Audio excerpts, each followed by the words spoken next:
चलिए आज एक बहुत ही दिलचस्प सवाल पर बात करते हैं। इंसानी दिमाग और एक मशीन की प्रोसेसिंग पावर में असल में फर्क क्या है? आइए पता करते हैं।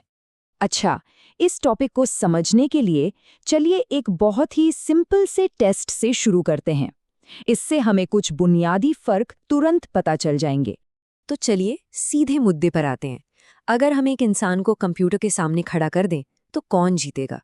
इसका जवाब उतना सीधा नहीं है जितना लगता है। देखिए, अगर बात सिर्फ कैलकुलेशन की हो तो कोई मुकाबला ही नहीं है। कंप्यूटर तो पलक झपकते ही जवाब दे देगा, जबकि हमें मतलब इंसानों को 20-30 सेकंड तो लग ही जाएंगे। ये स्पीड का एक बिल्कुल साफ प्रदर्शन है। पर असल सवाल तो ये है, क्या सिर्फ तेज होने का मतलब स्मार्ट होना है? शायद नहीं। चलिए अब एक बिल्कुल अलग तरह की चुनौती देखते हैं। अब जरा एक ऐसे काम के बारे में सोचिए जिसमें इमोशंस, क्रिएटिविटी और पर्सनल एक्सपीरियंस की जरूरत हो, जैसे अपनी माँ के बारे में एक कविता लिखना। इस मामले में कंप्यूटर पूरी तरह से फेल हो जाता है। वो ऐसा कुछ कर ही नहीं सकता जिसमें एक असली ह्यूमन एक्सपीरियंस की जरूरत पड़े। तो ये छोटा सा टेस्ट हमें कुछ बहुत ही बेसिक लेकिन बड़े फर्क की तरफ ले जाता है। चलिए अब इन्हीं फर्क को थोड़ा और गहराई से समझते हैं कि आखिर इंसान और मशीन में क्या चीज़ है जो उन्हें एक दूसरे से बिल्कुल अलग बनाती है। अगर सोचने की एबिलिटी की बात करें तो हम आज़ादी से सोच सकते हैं, नई नई चीज़ों की कल्पना कर सकते हैं। वहीं दूसरी तरफ एक कंप्यूटर, वो तो सिर्फ दिए गए इंस्ट्रक्शंस को फॉलो कर सकता है। वो अपने आप कुछ भी नया नहीं सोच सकता। और फिर आते हैं इमोशंस, जो शायद सबसे बड़ा फर्क है। हमारे फैसले अक्सर खुशी, गुस्से या प्यार जैसी भावनाओं से जुड़े होते हैं। एक मशीन के लिए तो ये कॉन्सेप्ट्स हैं ही नहीं। वो सिर्फ डेटा को प्रोसेस करती है, महसूस नहीं कर सकती। और क्रिएटिविटी का क्या? जैसे एक आर्टिस्ट, वो एक खाली कैनवस पर कुछ बिल्कुल नया बना सकता है। लेकिन एक कंप्यूटर क्या करता है? वो सिर्फ पहले से मौजूद डेटा को मिलाकर कुछ बना सकता है। मतलब वो असल में कुछ नया नहीं बना रहा, बस जो पहले से है उसे रीअरेंज कर रहा है। मेमोरी की बात भी काफी दिलचस्प है। देखिए, कंप्यूटर की मेमोरी तो एकदम परफेक्ट होती है। जब तक डेटा डिलीट न किया जाए वो कुछ नहीं भूलता। लेकिन हमारी मेमोरी, वो तो बदलती रहती है, इमोशन से जुड़ी होती है, और हाँ, कभी कभी हम चीजें भूल भी जाते हैं। यही इम्परफेक्शन ही तो हमें इंसान बनाती है ना? तो जब इन सारी बातों को एक साथ रखकर देखते हैं तो तस्वीर बिल्कुल साफ हो जाती है।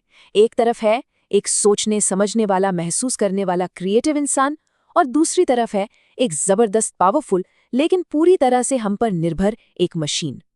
तो असल दुनिया में ये फर्क दिखते कैसे हैं? चलिए कुछ रोजमर्रा की सिचुएशंस को देखते हैं और समझते हैं कि ये असल में काम कैसे करता है। एक सिंपल सा एग्जाम्पल लेते हैं। मान लीजिए बारिश हो रही है। कंप्यूटर तो सीधा सीधा लॉजिक लगाएगा और कहेगा छाता ले लो। लेकिन एक इंसान क्या कह सकता है? अरे मुझे तो बारिश पसंद है, और वो छाता न ले जाने का फैसला कर सकता है। ये एक पर्सनल चॉइस है जो लॉजिक से परे है। यहाँ तक कि चेस जैसे गेम में जहाँ लगता है कि सब कुछ लॉजिक का ही खेल है, वहाँ भी इंसान एक अनप्रिडिक्टेबल एलिमेंट ले आते हैं। कंप्यूटर लाखों चालें कैलकुलेट करेगा, लेकिन एक इंसान अपनी गट फीलिंग पर, अपने इंट्यूशन पर एक रिस्की मूव चल सकता है। एक ऐसा मूव जो मशीन को भी चौंका दे।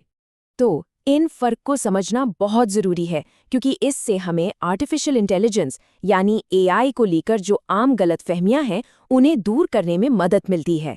चलिए कुछ सबसे बड़ी गलतफहमियों को ही दूर करते हैं। शायद सबसे बड़ी गलतफहमी यही है कि कंप्यूटर्स इंसानों से ज्यादा स्मार्ट होते हैं, और ये सोच आती है उनकी जबरदस्त स्पीड की वजह से। लेकिन जैसा कि हमने अभी देखा, स्पीड और इंटेलिजेंस ये दोनों एक ही चीज नहीं है। सच्चाई तो बहुत सिंपल है। वो तेज हैं, स्मार्ट नहीं। उनमें इमोशन नहीं है, क्रिएटिविटी नहीं है, और किसी भी चीज की गहरी समझ नहीं है। यही वो सब चीजें हैं जो इंसानी इंटेलिजेंस को सच में खास बनाती हैं। एक और बहुत कॉमन गलतफहमी है कि एआई इंसानों की तरह सोच सकता है। हाँ, ये इंसानी सोच को कॉपी करने की कोशिश जरूर कर सकता है, लेकिन इसके काम करने का तरीका फंडामेंटली मतलब बुनियादी तौर पर बिल्कुल अलग है। एआई को एक बहुत बड़ी पैटर्न पहचानने वाली मशीन की तरह समझिए। ये डेटा में पैटर्न खोजने में तो माहिर है, लेकिन ये सच में नहीं समझता कि उस डेटा का मतलब क्या है। उसमें कोई सेल्फ अवेयरनेस या चेतना नहीं होती। और इन सारी गलतफहमियों से एक आम डर पैदा होता है कि जैसे जैसे मशीनें और पावरफुल होती जाएंगी, हम इंसान बेकार हो जाएंगे, हमारी कोई ज़रूरत नहीं रहेगी। पर क्या ये सच है? बिल्कुल भी नहीं। हमें बस एक बात याद रखनी है, कंप्यूटर हमारे टूल्स हैं, हमारे औजार। इंसानों ने उन्हें बनाया है, इंसान ही उन्हें प्रोग्राम करते हैं और इंसान ही उन्हें कंट्रोल करते हैं। वो हमारी काबिलियत को बढ़ाने के लिए हैं, हमारी जगह लेने के लिए नहीं। कंट्रोल अभी भी हमारी ही हाथ में है। और यही बात हमें इस पूरे चर्चा के सबसे ज़रूरी हिस्से पर ले आती है, ये समझना कि हमारा इंसान होना ही हमारा सबसे बड़ा एडवांटेज क्यों है और ये बात इतनी मायने क्यों रखती है। अगर इस पूरी बातचीत से सिर्फ एक बात याद रखनी हो तो वो ये है, कंप्यूटर कैलकुलेट करता है और इंसान क्रिएट करता है। ये सिंपल सी लाइन एक टूल के काम को एक सोचने वाले दिमाग की ताकत से बिल्कुल अलग कर देती है। तो आखिर में सवाल ये नहीं है कि क्या मशीनें हमसे आगे निकल जाएंगी।